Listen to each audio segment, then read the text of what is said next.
Ada yang mendengar suara kakek-kakek batu-batu berulang kali.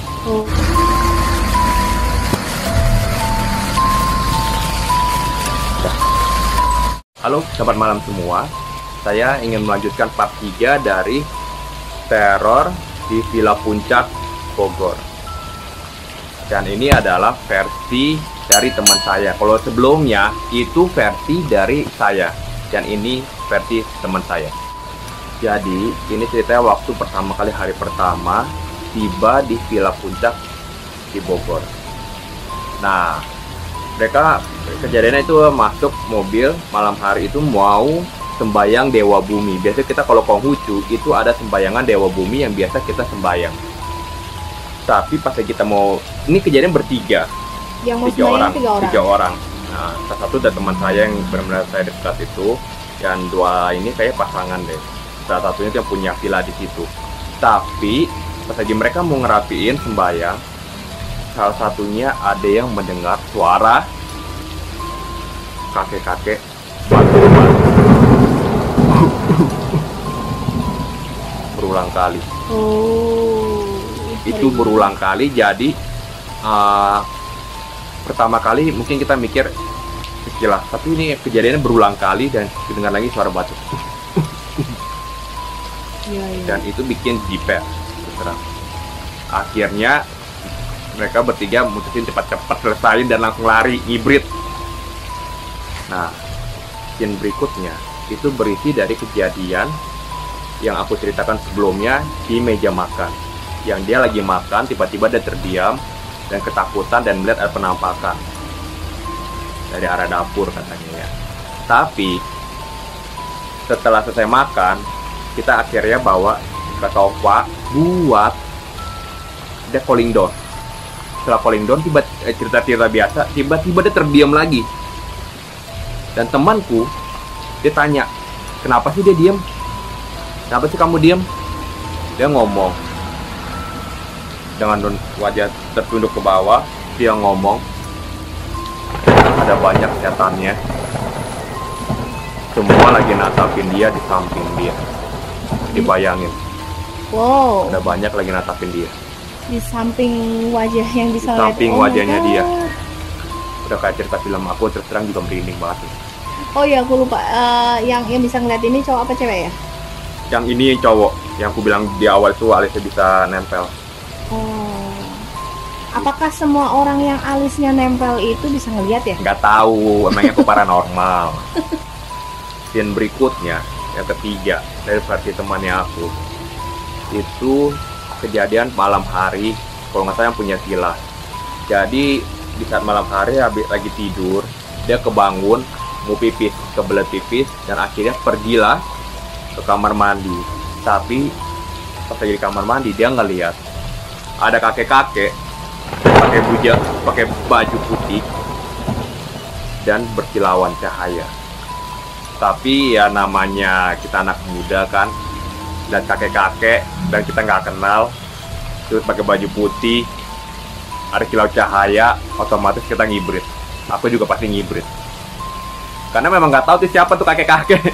Itu mengenai kakek-kakek itu apakah ada hubungannya dengan yang pertama batuk-batuk mungkin ya? Saya rasa mungkin ada ya. Mungkin itu suara batuk-batuk yang didengar waktu pertama kali waktu sembayang Dewa Bumi. Tapi kalau menurut cerita itu baju putih dan cahaya itu kayaknya harusnya sih baik ya. Harusnya ya, tapi kalau ibarat penjaga rumah, tapi yang jagain rumah aja ada rumahnya ada yang masuk loh temanku ya, bisa. Yang negatif banyak juga ya. Ngeri juga ya. Aku cerita ini berulang kali pun aku ceritakan, sampai sekarang aku masih merinding banget. Yang paling gila sih yang di samping wajah itu lagi natepin. Oh my god, kalau itu God. aku jadi dia nggak sanggup, pasti udah pingsan. Tapi kali kan ya. dia anak indigo dan harusnya dia udah sering lihat ya, udah sering lihat aja mesti takut. Gila, ngeri banget emang. Berikut ada kejadian dari teman saya menceritakan, yaitu kejadian mistis di daerah sekitar Kota Tua di Jakarta. Berikut. Jadi teman saya punya mamanya, dia pergi ke rumah pendeta, mamanya ya yang pergi ke rumah pendeta. Dan sampai di rumah pendeta kurang lebih itu pukul 6 sore, hampir mau maghrib ya. Jadi dia panggil-panggil Pak Pendetanya, Pak, dan dari dalam rumah ada nyaut, ya sebentar, tunggu. Gak berapa lama lagi, gak keluar. Dia panggil lagi, Pak. Terus ada jawaban kembali dari dalam, ya tunggu sebentar. Terus ada lagi, panggil lagi. Tapi karena kejadian ini sudah lama dan berulang-ulang, dan kala itu juga udah mulai agak gelap, dan angin juga ada sepoi-sepoi. Kebetulan mamanya juga tipikal yang takut mistis, jadi akhirnya mutusin kembali pulang. Esok harinya, beliau ketemu dengan Pak Pendeta dan berbicara, kemarin kemana Pak? Saya ke rumahnya loh, kok udah nggak dibuka-bukain? Akhirnya Pak Pendeta nanya, kamu jam berapa? Jam 6-an. Akhirnya Pak Pendeta ngomong, saya jam 6-an masih pergi, saya pulangnya malam. Lalu tetangganya ada yang nimpalin, atau temannya ya, nimpalin katanya. Ayo, terus itu yang jawabin siapa? Dan ternyata setelah usut demi usut, rumah yang ditempatin Pak Pendeta itu adalah rumah angker, yang rumah tua paling di lingkungannya itu paling angker.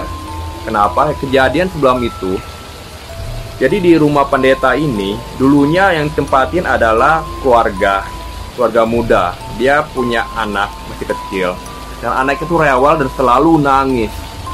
Dan akhirnya keluarga itu mutusin untuk keluar dari rumah itu, dan akhirnya ditempati oleh Pak Pendeta ini.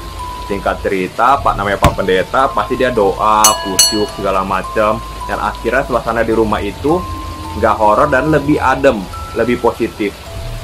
Jadi nggak terlalu horor lah, tapi masih ada aja sih sedikit-sedikit mistis sih. Tapi emang nggak mengganggu untuk Pak Pendeta pastinya. Oke, jadi bagi kalian yang suka cerita-cerita horor seperti ini, tapi based on true story, apalagi kalian yang punya ceritanya, ayo dong, jangan lupa kalian tulis cerita kalian, atau kalian komen di bawah.